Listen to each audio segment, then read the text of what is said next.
Vous pensez savoir à quoi ressemble la débauche. Vous avez vu des films, lu des histoires, entendu des rumeurs sur les excès romains.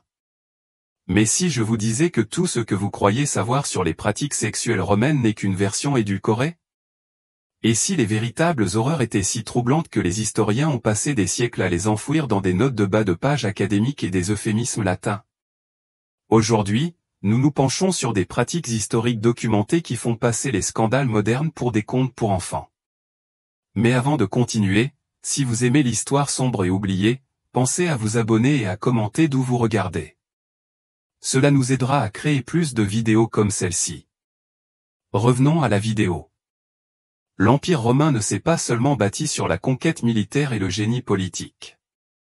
Il s'appuyait sur une culture sexuelle si perverse qu'elle utilisait le désir humain comme une arme de contrôle, un outil d'humiliation et une façon d'afficher son pouvoir qui a incité les dictateurs de l'histoire à s'en inspirer. Il s'agit de pratiques documentées de la cour impériale elle-même, confirmées par de multiples sources historiques, des preuves archéologiques et des témoignages qui ont survécu, trop choquants pour être complètement effacés. Ce que vous allez découvrir provient des écrits de Suétone, Tacite, Pline l'Ancien et Juvénile. Il ne s'agissait pas d'ennemis écrivant de la propagande. Il s'agissait de citoyens romains documentant la dérive de leur propre civilisation vers l'horreur sexuelle systématique.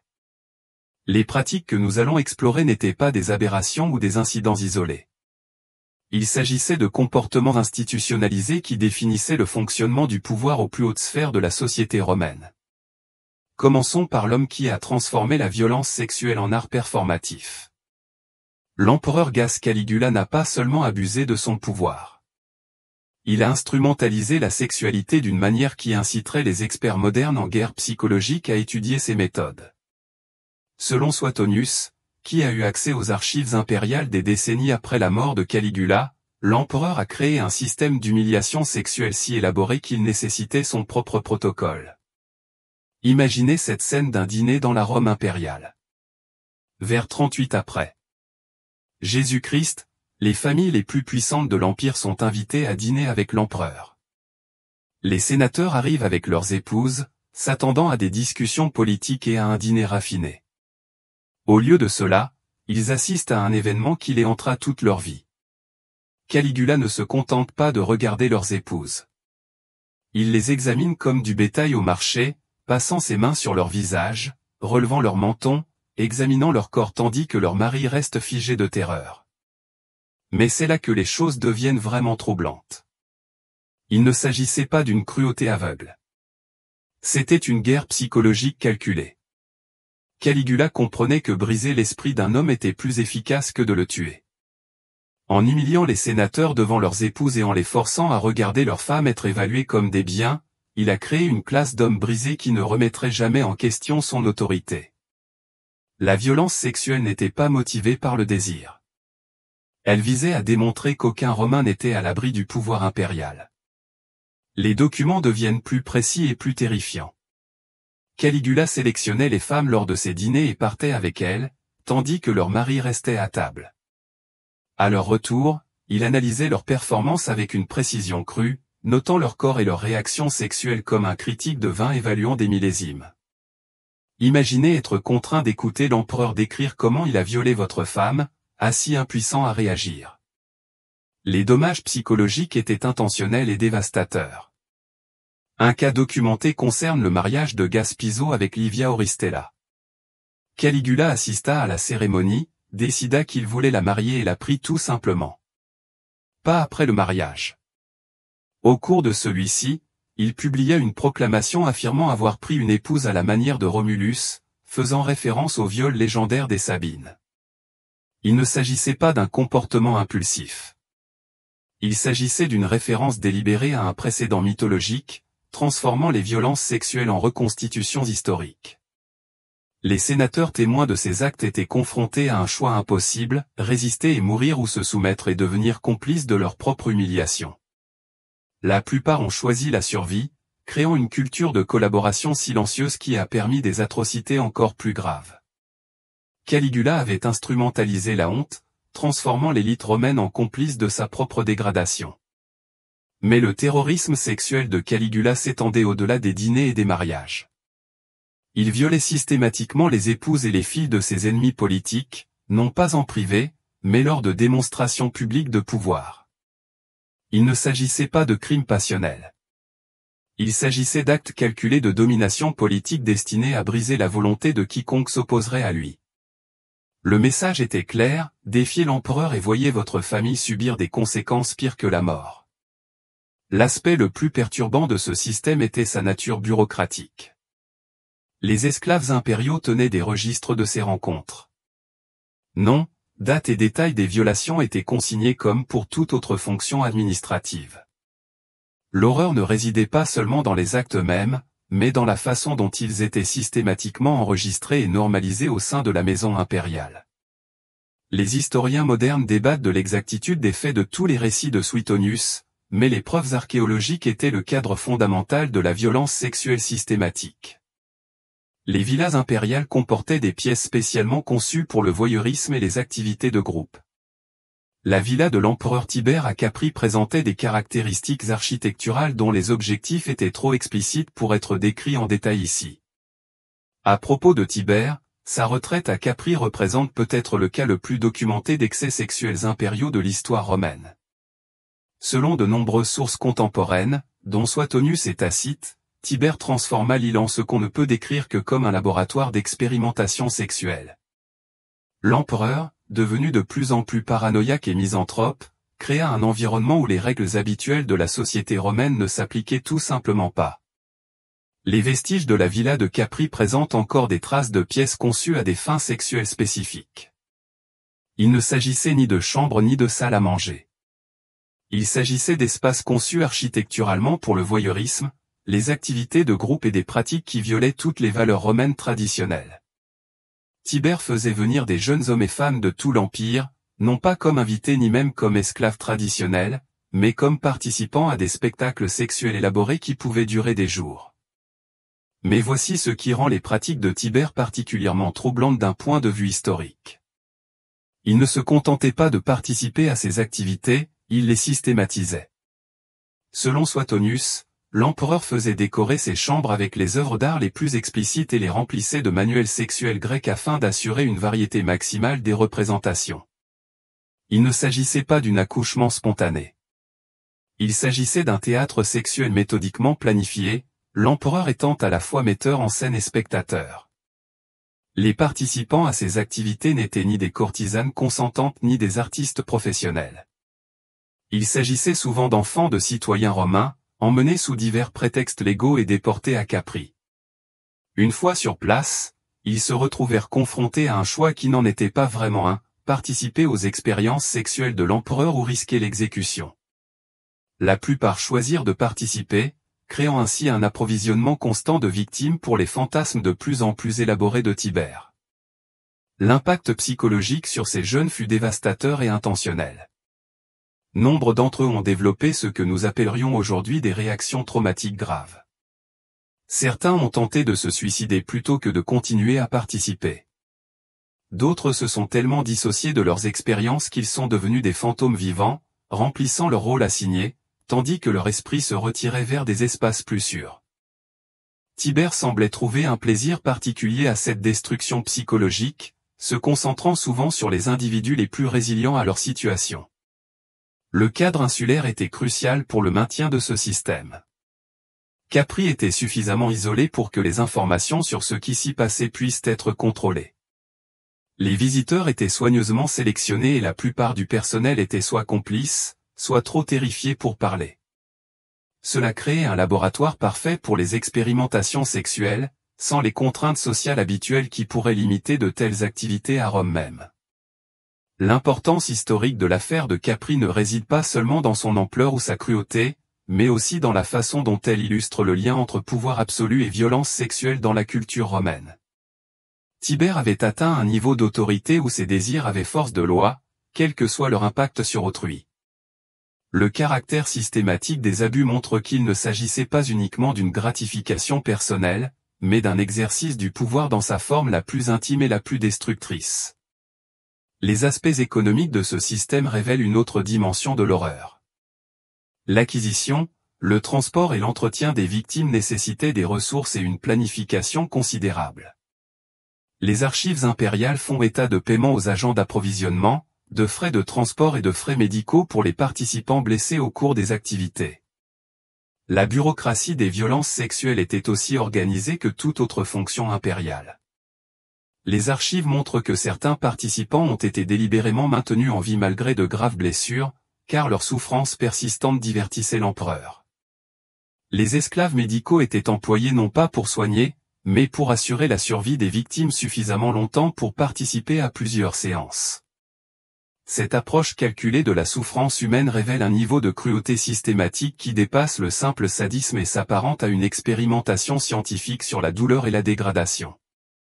Mais si vous pensez que Tibère incarne l'apogée de l'horreur sexuelle impériale, vous ignorez l'histoire de l'impératrice Valeria Messilina, troisième épouse de l'empereur Claude, qui transforma la compétition sexuelle en un sport sanglant qui choqua même les sensibilités blasées de la société romaine. Selon Plénie l'Ancien, qui a relaté l'événement dans son histoire naturelle, Messilina défia la prostituée la plus célèbre de Rome à un concours d'endurance sexuelle pour voir qui pourrait satisfaire le plus de partenaires en une seule nuit. Le concours se déroulait dans une villa impériale, où des marqueurs officiels enregistraient chaque rencontre. Messilina l'emporta après 25 partenaires consécutifs, surpassant une professionnelle dont la subsistance dépendait de son endurance sexuelle. Mais il ne s'agissait pas seulement de gratification personnelle ni même de prouver sa supériorité sur une prostituée. Il s'agissait d'une démonstration publique que l'impératrice pouvait surpasser n'importe qui à Rome dans sa spécialité. Une humiliation calculée pour toute la profession. Les implications psychologiques allaient bien au-delà des simples excès sexuels. Messilina utilisait son statut impérial pour participer à des activités qui auraient ruiné la réputation de toute autre romaine. En remportant ce concours, elle démontra que le pouvoir impérial pouvait transcender les frontières sociales. Le message était clair, la famille impériale existait au-dessus des lois et coutumes romaines, et pouvait adopter des comportements qui auraient entraîné l'exil ou la mort de simples citoyens. Mais les activités sexuelles de Messilina ne se limitaient pas au palais.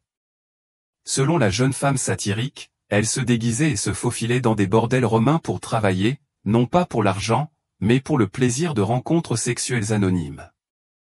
L'impératrice de Rome se prostituait littéralement pour se divertir, servant des clients qui ignoraient qu'ils payaient pour utiliser l'épouse de l'empereur. Les conséquences sécuritaires d'un tel comportement étaient stupéfiantes. Messilina se plaçait régulièrement dans des situations où elle risquait d'être kidnappée, assassinée ou simplement démasquée par quiconque la reconnaîtrait.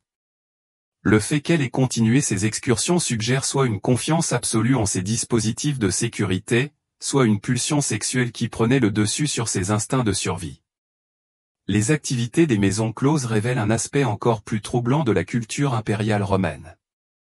L'impératrice ne recherchait pas seulement la diversité sexuelle. Elle se dégradait délibérément, violant tous les principes de la féminité romaine. Cela suggère que les comportements sexuels extrêmes étaient devenus monnaie courante au sein de la maison impériale, au point que même les actes autodestructeurs semblaient acceptables. La chute de Messilina survint lorsqu'elle poussa sa rébellion sexuelle trop loin, même selon les critères impériaux. Elle contracta un mariage avec Gasilio alors qu'elle était encore mariée à Claude, commettant ainsi une bigamie devant témoins. Mais il ne s'agissait pas seulement d'adultère ni même d'une conspiration politique. Selon les récits historiques, la cérémonie comportait des performances sexuelles explicites destinées à humilier Claude publiquement. La cérémonie de mariage elle-même fut un chef-d'œuvre d'insultes calculées. Messilina et Silius échangèrent leurs vœux tout en se livrant à des activités qui transformèrent le rituel sacré du mariage romain en un théâtre pornographique. Les invités furent contraints d'assister non seulement à la transgression légale de la bigamie, mais aussi à des actes sexuels portant atteinte à la dignité fondamentale du cérémonial religieux romain. Il ne s'agissait pas d'une rébellion. Il s'agissait d'une profanation systématique des valeurs romaines, utilisant la sexualité comme arme. Lorsque Claude apprit le mariage, sa réaction fut prompte et brutale. Messilina fut exécutée dans les jardins de Lucullus, mais non sans avoir été contrainte d'assister à la mort de Silus. L'impératrice, qui avait usé de la sexualité pour se moquer des traditions romaines, mourut en assistant à l'exécution de son amant. Une fin heureuse pour une vie passée à instrumentaliser le comportement sexuel à des fins politiques. Mais l'aspect le plus perturbant de la culture sexuelle romaine résidait peut-être dans la façon dont elle transformait les êtres humains en objets de divertissement. Les gladiateurs, malgré leur popularité et leur renommée, étaient considérés comme sexuellement accessibles à tout Romain disposant de suffisamment de richesse ou de statut. C'étaient des combattants habiles qui imposaient le respect dans l'arène, mais leur statut social d'esclave en faisait des biens pouvant être utilisés selon les désirs de leurs propriétaires. Les femmes romaines riches achetaient des gladiateurs spécifiquement à des fins sexuelles, traitant ces athlètes guerriers comme des jouets coûteux. L'impact psychologique sur les hommes, célébrés comme des héros en public mais utilisés comme des objets sexuels en privé, créait une forme de dissonance cognitive à laquelle beaucoup ne pouvaient survivre. Certains gladiateurs préféraient se suicider plutôt que de continuer à vivre cette double existence. Le système des gladiateurs révèle comment la société romaine utilisait la sexualité pour maintenir les hiérarchies sociales, même parmi ceux qui avaient acquis gloire et respect. Quel que soit le talent ou la renommée d'un gladiateur, son statut d'esclave le rendait sexuellement accessible à quiconque avait les moyens de payer ses services. Cela a donné naissance à une classe de célébrités, à la fois vétustes et dégradantes, traitées comme des biens. Plus troublantes encore étaient les récits de fêtes religieuses romaines intégrant la sexualité au culte public.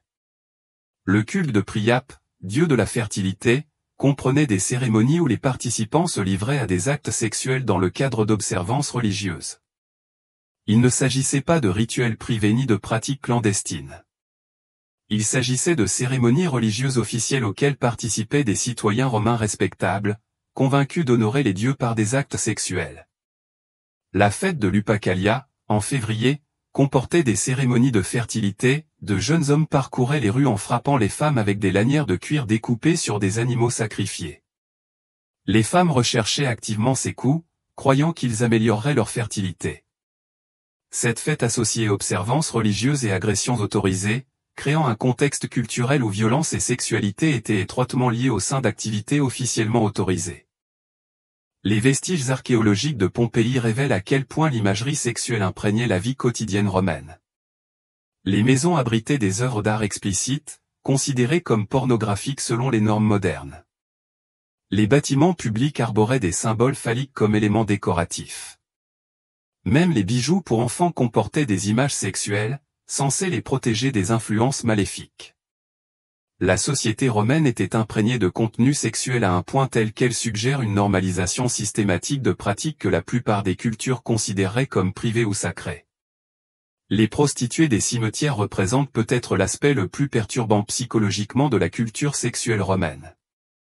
Ces femmes opéraient dans les cimetières et offraient leurs services à des clients particulièrement excités par la proximité de la mort. L'association de la sexualité et de la mortalité créait un marché pour des expériences qui violaient les tabous humains fondamentaux concernant la mort et l'enterrement. Ces pratiques n'étaient ni clandestines ni cachées. Elles étaient suffisamment courantes pour que les auteurs romains les évoquent avec désinvolture, considérant la prostitution nécrilique comme un simple service sexuel parmi d'autres, disponible en ville. La normalisation d'activités alliant mort et sexualité révèle une culture où pratiquement aucune frontière sexuelle ne demeure sacrée ou inviolable. Ce qui rend ces récits historiques si troublants n'est pas seulement leur contenu, mais leur caractère systématique. Il ne s'agissait pas d'incidents isolés ni de perversions individuelles. Il s'agissait de comportements institutionnalisés qui définissaient le fonctionnement du pouvoir, de la sexualité et du contrôle social dans la société romaine. L'Empire qui nous a donné le droit, l'ingénierie et la littérature a également créé des systèmes de violence sexuelle qui ont fonctionné avec une efficacité bureaucratique pendant des siècles. La documentation de ces pratiques provient de sources romaines elles-mêmes, et non d'ennemis cherchant à diffamer l'Empire. Ces récits reflètent la vision que les Romains avaient de leur propre société, suggérant que des comportements que nous considérons comme criminels étaient simplement des aspects acceptés de la vie impériale. La véritable horreur ne réside pas dans les actes de cruauté individuelle, mais dans la façon dont la culture romaine a totalement normalisé l'usage de la sexualité comme outil de pouvoir et de contrôle. Cette histoire cachée révèle des vérités dérangeantes sur la nature humaine et l'influence corruptrice du pouvoir absolu. Lorsque les individus ou les institutions ne subissent aucune conséquence pour leurs actes, les limites du comportement acceptable peuvent s'élargir et inclure des pratiques impensables en temps normal. Les pratiques sexuelles de l'Empire romain constituent un avertissement quant à ce qui se produit lorsque le pouvoir se dissocie complètement de la responsabilité. Comprendre ce sombre chapitre de l'histoire ne signifie pas le célébrer ni le dramatiser. Il s'agit plutôt de nous rappeler que les civilisations que nous admirons pour leur réalisation contiennent souvent des éléments qui nous horrifieraient aujourd'hui. Le même empire qui a construit le Colisée et créé les principes juridiques que nous utilisons encore aujourd'hui a également systématiquement brutalisé les êtres humains, remettant en question nos hypothèses sur le progrès et la civilisation. Il ne s'agit pas de simples récits anciens sans pertinence moderne. Ce sont des preuves documentées de la rapidité avec laquelle les sociétés peuvent normaliser des comportements extrêmes lorsque les personnes au pouvoir ne sont soumises à aucune contrainte significative.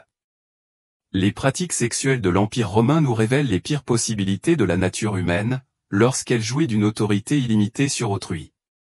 Quelles autres vérités historiques ont été édulcorées ou dissimulées à la compréhension populaire? Partagez vos réflexions dans les commentaires et n'oubliez pas de vous abonner pour découvrir d'autres histoires oubliées qui remettent en question tout ce que vous pensiez savoir sur le passé.